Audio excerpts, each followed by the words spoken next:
Imagine this is 1961 and you're starting your first day of kindergarten and your parents make you walk to school. Um, this was what the walk was like, and when I look back, to come up on a busy road like Sharon Road in Forest Park and know that we had to walk across this road every day to go to yet another school that was a temporary school because they couldn't get the elementary schools built fast enough for the housing that went on. To walk across, and we went to Forest Chapel Methodist Church. Now, at the time we went there, the big sanctuary, which wasn't completed about 1967 or 68, wasn't here yet. The school buildings were over here, and actually this section is an expansion also. But we went here from kindergarten to second grade. My kindergarten teacher's name was Miss Macy, and my dad was a bigwig on the church finance committee, which helped build that big sanctuary. And so he would take me out here in the evening. Miss Macy had line leaders, and the name would change every day. She had this section of cards that hung up on the wall, and my classroom was right here. And I wanted to be line leader so bad, so one evening when my dad dragged me up here to do his duty, I went down to the classroom and looked for my name and moved it up to the card behind the current card so that I'd be line leader the next day. Well, in kindergarten, you didn't understand that the teacher set them up in alphabetical order. So much to my dismay, the next day, she figured out something was wrong, and she put my card back to where it was, so I didn't get to be line leader. What do you remember about kindergarten, Larry? Only that the lunchroom was a full-size lunchroom. Well, of course, now from our perspective, it hardly looks bigger than our living rooms. Not much. Another Lenny Dunham story. I don't know if this was in first grade or kindergarten, but he got in trouble for doing something, and the teacher asked him to step out in the hall. He didn't really know what to do with that, so he walked home.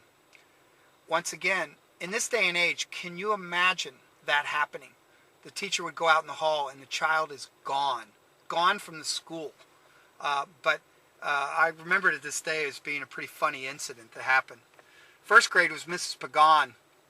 My mom told me a few years back that they thought there was something wrong with me because they had an IQ test that year and I scored an 86. And when I look at it today with my sense of recall and attention to detail and what I'm referred to it in my job now, I think that was the first sign that I might have Rain Man tendencies. Second grade was Mrs. Klostermeyer. I think my class was right there in the upper floor. One of the Harshman girls commented that she had the cutest high heel shoes, which are things that women notice, I suppose. I don't remember that. All I remember is the phonics books. And I think I was the first and only person to flunk music, not because I couldn't sing or play an instrument. It was because I could never stay in the classroom. I was always putting out in the hall for speaking up or doing something. One day, Miss Klostermeyer was unhappy with our level of singing, said, "Come on, we have to carry these people." To which I replied, "But they're too heavy." And out in the hall I went. And of course I got an F in music that year. I do have one memory of this, and that was being sent home early one afternoon. My teacher was behaving very strangely. She was obviously upset. It turned out that the President of the United States had been shot. John Diedrichson told me about that. We all had to go outside of the building like it was a fire drill and stand outside. And he also noted that we got the next couple of days off, I guess, in memory of that. I'm glad that you reminded me of that, because I completely forgot about that, that we were taken out of school that day over that.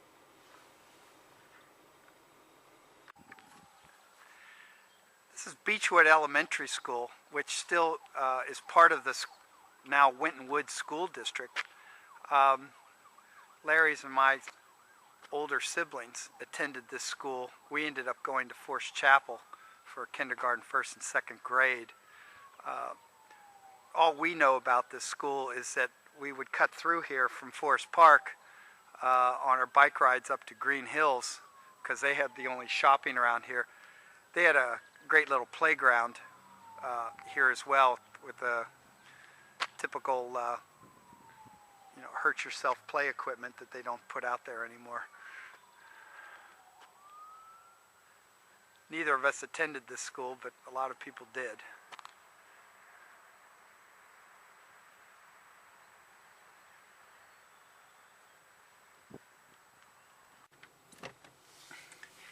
In third grade, we had the same situation we had later, that we were waiting to get into a new elementary school because Forest Park was just exploding.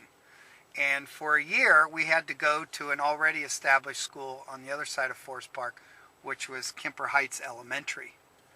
And I took bus number 8. It was an old-time bus, and the guy would come roaring up around this corner, and I swear 2 wheels would go off the ground. It was always fun sitting in the back when this bus driver was driving. Larry's and my teacher was Miss Mulvey, and I think John Diedrichson was in our class too. The only memories I personally have on it, and Larry's reminded of it too, is that this was the year we learned our multiplication tables.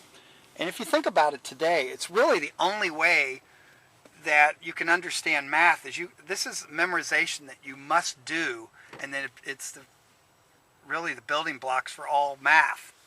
But we had to do these flashcards, and the teacher would go around the room and drill 2 people at the same time. First person could guess it would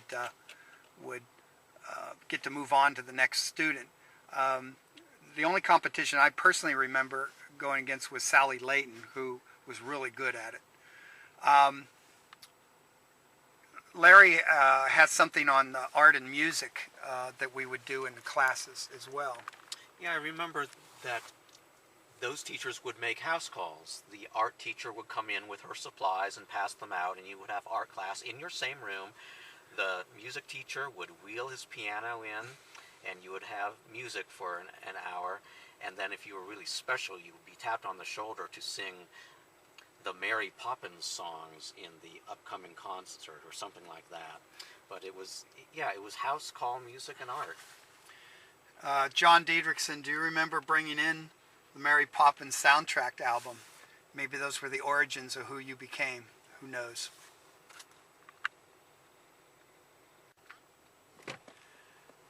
We're on Carlsbad, and this is the way that we walk to school for one of the schools that represented 3 years of most of our school lives, Cameron Park. It was built in 64, 65 era. And we would cross over Waycross Road and head down the driveway. Now, something that you're going to immediately see that's wrong with this picture is that it's gone. The only thing left is the circle driveway. I'm so mad I missed filming this school. It was torn down last year. The only thing left, and we're probably going to get yelled at it for it, is that we're parked in the buses only spot. They did leave that sign. Normally you would have parked over here and came around the circle. This tree is just to the right of where the gymnasium stood. We'll be getting out of the car in a moment and kind of speak to our classrooms, and like Larry says, we're going to do a mock presentation as if the school was actually there. I'm going to swing up here because we're going to get an additional bonus.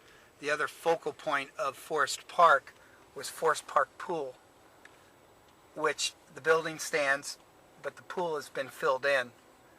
We'll take a look at that in a moment. So, like Forest Park swimming pool being filled in and Cameron Park gone, We hope that this film has filled in some of the gaps and things that you had forgotten about, and that it also spurs your own memories, that you can continue to fill in some of the gaps that I forgot about.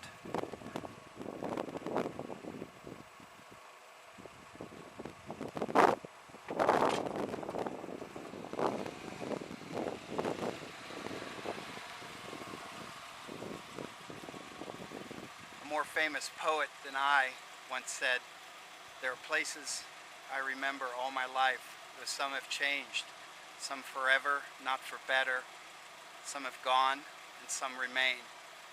All these places have their moments with lovers and friends I still can recall.